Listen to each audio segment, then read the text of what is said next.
देखिए, आज की इस क्लास के अंदर हम लोग कवर करेंगे परचेज वाउचर।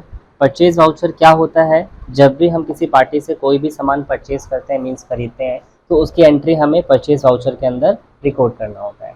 परचेज के अंदर हम जो एंट्रीज होते हैं वो दो तरीके से कर सकते हैं। एक होता है आइटम वाइज यानी कि इनवॉइस मोड, और दूसरा होता है अकाउंटिंग वाइज। अब दोनों में फ़र्क क्या होता है? अकाउंटिंग का मतलब है वही डबल एंट्री, डेबिट और क्रेडिट से, ठीक है, जो अभी हमने जैसे पेमेंट किया, रिसिप्ट किया, कॉन्ट्रैक्ट किया, वैसे ही हम परचेज में भी कर सकते हैं। फॉर एग्जांपल क्या, हमने एक पार्टी से 10,000 का सामान खरीदा, तो हम डेबिट क्रेडिट में उसको कर सकते हैं। एक होता है इनवॉइस फॉर्म। इनवॉइस फॉर्म में क्या फ़ायदा होता है कि हम उसमें गुड्स की डिटेल डालते हैं। जैसे आप सामान लेने जाते हैं मार्केट में, तो बिल मिलता है, उसमें आपका नाम आएगा या बिल कैश आएगा, नीचे आइटम की डिटेल भी आती है कि क्या क्या आइटम लिया है, कितनी क्वांटिटी में लिया है, एक आइटम का प्राइस कितना है, टोटल प्राइस कितना है ना, वो जो डिटेल्स होती है उसको बोलते हैं इनवॉइस फॉर्म में, ठीक है। तो दोनों तरीके से कर सकते हैं, बट आज की क्लास में आपको एज अ वाउचर फॉर्म में बताऊंगा, बिकॉज आइटम हम इसलिए नहीं बना पाएंगे, अभी हमने आइटम्स क्रिएशन सीखा नहीं है। आगे जब हम इन्वेंट्री क्रिएशन सीखेंगे, आइटम क्रिएशन सीखेंगे, देन हम इनवॉइस में भी बनाना करेंगे, सीखेंगे, ठीक है। तो आपने फर्स्ट ऑफ ऑल करना क्या है, यहाँ पे कंपनी ओपन करनी है, उसके बाद सीधा आपको वाउचर्स पे आना है। और अभी यहाँ पे क्या है, एज अ पेमेंट वाउचर है, हमें परचेज करना है, तो उसके लिए आपको परचेज वाउचर है। परचेज वाउचर की शॉर्टकट की है F9। तो यहाँ से आपने करना है क्या, बेसिकली F9 करना है, या फिर यहाँ पे क्लिक कर सकते हैं, तो ये परचेज आ जाएगा। बाय डिफॉल्ट जब हम परचेज को ओपन करते हैं ना, ध्यान रखना, वो एज अ इनवॉइस फॉर्म में आता है। कैसे पता लगेगा? यहाँ पे आप देख सकते हैं नेम ऑफ आइटम आ रहा है, क्वांटिटी आ रहा है, रेट आ रहा है, अमाउंट आ रहा है, ठीक है। तो इसलिए आपने पहले इसको मतलब चेंज करना होगा। तो आपने क्या करना है, चेंज के लिए यहाँ से आता है चेंज मोड, नोट कर लीजिए, कंट्रोल एच करेंगे, इसकी शॉर्टकट की है चेंज मोड के लिए, कंट्रोल एच करना है, और यहाँ से आपको एज अ लेना है वाउचर फॉर्म, ठीक है। बाय डिफॉल्ट आता है आइटम इनवॉइसिंग, ये ध्यान रखना आपको। तो एज अ वाउचर ले लेना है और फिर एंटर करना है। तो आप जैसे ये वाउचर ले लेंगे तो आप देखेंगे यहाँ पे क्रेडिट और डेबिट फॉर्म में आना स्टार्ट हो जाएगा। दोबारा समझ लीजिए, आपने क्या करना है, पहले परचेज वाउचर खोलना है, यानी कि F9 ओपन करना है, उसके बाद फिर आपने जो है कंट्रोल एच करना है, ठीक है। और बाय डिफॉल्ट क्या होगा, आइटम इनवॉइस होगा, बट आपने क्या लेना है स्टार्टिंग में भी, एज अ वाउचर लेना है, क्योंकि हम एज अ वाउचर रिकॉर्ड कर रहे हैं। आप ऐसे भी समझ सकते हैं, मान लीजिए आपको पता है कि आपने सामान खरीदा है, लेकिन आपके पास बिल का रिकॉर्ड नहीं है। अब जब बिल की डिटेल है नहीं, तो इनवॉइस फॉर्म में हम कर नहीं सकते हैं, तो उस केस में हम क्या करेंगे, एज अ वाउचर करेंगे। लेकिन जहाँ पे हमारे पास बिल का रिकॉर्ड है, हमने ये आइटम्स खरीदे हैं, इतनी क्वांटिटी में खरीदे हैं, तो वाउचर में नहीं करना है, तो उसको आपने क्या करना है, एज अ इनवॉइस में करना है, ठीक है। तो चलिए अभी हम पहले सीखते हैं वाउचर्स में। तो यहाँ पे आ जाएंगे, और डेट आपको डिसाइड करना है किस डेट को करना है। तो मैं डेट सपोज 1/8 को ले रहा हूँ, एंटर। अब एग्जाम्पल्स लेते हैं। एग्जाम्पल्स मैंने डिस्क्रिप्शन बॉक्स में लिंक इसका शेयर किया हुआ है, आप लोग वहाँ देख सकते हैं, और आप लोग बुक में पेज नंबर 32 ओपन कर लीजिए। तो जैसे पहला एग्जाम्पल क्या है, purchase of timber from Rajesh timber 1 lakh rupees credit purchase, यानी हम यहाँ पे क्रेडिट परचेज का मतलब क्या, हम उधार पे ले रहे हैं, ठीक है। किससे?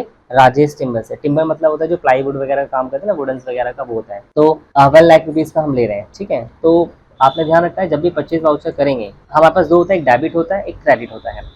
तो डेबिट में हम लोग क्या करेंगे, परचेज लेंगे, ठीक है, डेबिट में परचेज लेंगे।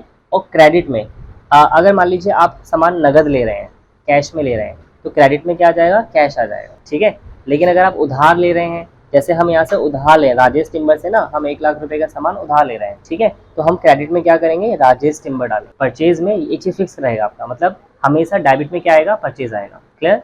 परचेज वाउचर में डेबिट के अंदर हमेशा परचेज वाउचर आएगा। क्रेडिट में क्या ध्यान रखना है आपको, कैश में परचेज कर रहे हैं तो क्रेडिट में कैश आ जाएगा, अगर हम उधार परचेज कर रहे हैं तो उस पार्टी का नाम आ जाएगा। सिंपल से कर सकते हैं, ठीक है। तो अब हमें यहाँ पे क्या करना है, राजेश टिम्बर का लेजर बनाना है, तो जो कि नहीं बना हुआ, तो आप क्रिएट पे जाएंगे और यहाँ से क्रिएट कर लेंगे राजेश टिम्बर। अब राजेश हम परचेज कर रहे हैं, तो ये हमारा क्या हुआ, डेटर हुआ या क्रेडिटर हुआ, क्रेडिटर, ठीक है, क्रेडिटर हुआ। तो आपने क्या लेना है, सन्ड्री क्रेडिटर्स लेना है। और अगर मान लीजिए यही हमारा कस्टमर होता, हम इसको माल बेचते, तो ये डेटर कहलाता, समझिए। तो आपने यहाँ से लेना है, ओपनिंग बैलेंस वगैरह अभी तो है नहीं, तो वो मैं स्किप कर रहा हूँ, सीधा कंट्रोल ए कर सकते हैं। तो यहाँ पे राजेश की डिटेल है, तो डाल दीजिए इन्फॉर्मेशन, अदरवाइज छोड़ दो। अब यहाँ पे अमाउंट पूछ रहा, अमाउंट है 1 लाख का, तो यहाँ 1 लाख हमने ऐड कर दिया। अब यहाँ पे 4 चीज़ आ रही है, एडवांस बिल है, अगेंस्ट है, न्यू है या ऑन अकाउंट है। तो ये हमारा एज अ न्यू बिल है, न्यू रेफ, ठीक है। तो हम यहाँ से न्यू बिल ले लेंगे। ड्यू डेट फिलहाल मैं छोड़ रहा हूँ, एंटर एंटर।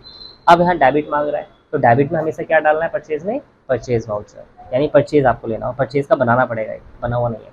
तो क्रेडिट पे जाना है और यहाँ लेना है परचेज अकाउंट, परचेज को अंडर परचेज में ही रखना होगा, ध्यान रखना, परचेज को अंडर परचेज में ही रखना होगा, ठीक है। मेंटेन बिल आपका यस रहेगा जो है उसमें, और इन्वेंट्री अफेक्टेड भी यस रहेगा, नॉट एप्लीकेबल रहेगा ये तो, ठीक है। अब यहाँ पे आइटम डिटेल मांग रहे हैं जो कि अभी हमारे पास है नहीं, तो इसको मैं कंट्रोल ए से सीधा एक्सेप्ट कर लूँगा, कंट्रोल ए यानी कि सीधा एक्सेप्ट, ठीक है। अमाउंट यहाँ पे आ गया है, नरेशन डाल देंगे, गुड्स परचेज बाय क्रेडिट, ठीक है, या उसका नाम डाल दो आप, एंटर एंटर, डन, हो गया। चेक करना आपको एंट्री हुई कि नहीं हुई है। आप एट ए टाइम पे पेज अप प्रेस करेंगे तो लास्ट जो एंट्री होगी ना वो शो कर देगा, क्या करने से, पेज अप करने, ठीक है, लास्ट जो भी ट्रांजेक्शन हो। तो आप देख सकते हैं 1 अगस्त को राजेश टिम्बर से हमने परचेज किया है, ठीक है। अब जैसे नेक्स्ट एग्जांपल और लेते हैं, परचेज टिम्बर, ये भी सेम वही है। अब लेकिन यहाँ पे हम टिम्बर परचेज कर, लेकिन कैश में परचेज कर रहे हैं, नगद। अब इसको कैसे करना है, अब देखो यहाँ पे एक चीज़ और है, यहाँ पे सप्लाई इनवॉइस नंबर भी मांग रहा है। सप्लाई इनवॉइस नंबर का मतलब होता है जब हम जैसे बिल हमारे पास होता है तो उसमें ऊपर मेंशन होता है बिल नंबर, तो वो बिल नंबर आपको यहाँ डालना है, ठीक है। अगर बिल ही नहीं है तो आप छोड़ सकते हैं, या XYZ कुछ भी यहाँ पे डाल सकते हैं। और ऊपर देखो एक और आता है, यहाँ से वाउचर नंबर आता है, ठीक है। तो यहाँ पे ये जो आता है ना, ये वाउचर नंबर आता है। वाउचर नंबर अपने आप ही बढ़ते से, हम जितनी भी एंट्री करेंगे ना अपने आप बढ़ता रहेगा। जैसे फर्स्ट मैंने किया था अभी, वो पहली थी, अब हम जो अभी कर रहे हैं वो सेकंड है, इसके बाद जो करेंगे थर्ड है, मतलब ये अपने आप कंटिन्यूसली बढ़ता रहेगा, ठीक है। हर एक वाउचर का अलग होगा, सेल का 1 से स्टार्ट होगा, पेमेंट का 1 से स्टार्ट होगा, हर एक का 1 से स्टार्ट होता है। तो अब हम कैश में परचेज कर रहे हैं तो यहाँ पे क्रेडिट में आ जाएगा, इस बार कैश आ जाएगा, ठीक है। कितना अमाउंट है, 50,000 है, 50,000 आ जाएगा। डेबिट में आ जाएगा सेम वही परचेज, ठीक है। आइटम की डिटेल है नहीं तो कंट्रोल ए कर देंगे और नरेशन डाल देंगे यहाँ पे, कैश परचेज, ठीक है, एंटर एंटर, डन। तो इस तरीके से आपको परचेज की एंट्री करनी है, ठीक है। थर्ड एग्जाम्पल क्या है, परचेज गुड्स फॉर कैश 22,000। अब यहाँ भी हम कैश में परचेज कर रहे हैं तो क्या करोगे, कैश ऊपर क्रेडिट हो जाएगा 22,000 और नीचे परचेज हो जाएगा 22,000, ठीक है। फिर नेक्स्ट है budget goods, bought goods of Shiva 72,000। Bought या भी बाउट का मतलब भी परचेज करना होता है, तो यहाँ पे हमने 72,000 शिवा से परचेज किया इस बार। अब यहाँ पे ना तो क्रेडिट लिखा हुआ ना कैश लिखा हुआ है, इसका मतलब क्या हुआ, ये क्रेडिट परचेज है। तो हम क्या करेंगे, ऊपर क्रेडिट में क्या लेंगे, शिवा ले लेंगे, नीचे डेबिट में परचेज आ जाएगा। समझ में आ रहा है, इस तरीके से करना है। फिफ्थ में क्या है, देखिए, goods purchase for 10,000 from Anil, amount paid by cheque. अब इसमें क्या करेंगे, मतलब हमने यहाँ पे परचेज तो किया है अनिल से, लेकिन हमने पे भी कर दिया है, और ये हम जो पे किया इस बार चेक किया है, यानी हमने नगद नहीं दिया है। तो हम क्या करेंगे, इस बार क्रेडिट में ले लेंगे जिस बैंक का हमने उसे चेक दिया है। हमारा इस बैंक में अकाउंट है, मान लीजिए हमारा SBI में है, तो हम यहाँ पे क्रेडिट में क्या ले लेंगे, SBI बैंक अकाउंट, और नीचे डेबिट में क्या आ जाएगा, परचेज आ जाएगा। अमाउंट कितना आ जाएगा, 10,000। तो इस तरीके से आपने करना, clear. So I hope so कर लेंगे, ठीक है। तो ये आपने एंट्री करनी है। उसके बाद नीचे भी एग्जांपल्स हैं, तो इसमें ना ये आइटम वाइज है, बट आपको आइटम वाइज नहीं करना है, आइटम वाइज नहीं करना है। आपको क्या करना है, for example purchase from MS brown and company credit, यानी 5 पेंसिल, ध्यान समझिएगा एक बार, ये कौन सा है, नीचे 1 नंबर मिल गया आपको। तो क्या है, purchase from MS brown and company on credit. तो 5 ग्रोस पेंसिल लिए हमने, एक पेंसिल का रेट कितना है, 100, तो 5 का कितना हो गया, 500। तो 5 ग्रोस पेंसिल लिए, एक का रेट है 100, तो 5 का कितना हो गया, 500 हो गया।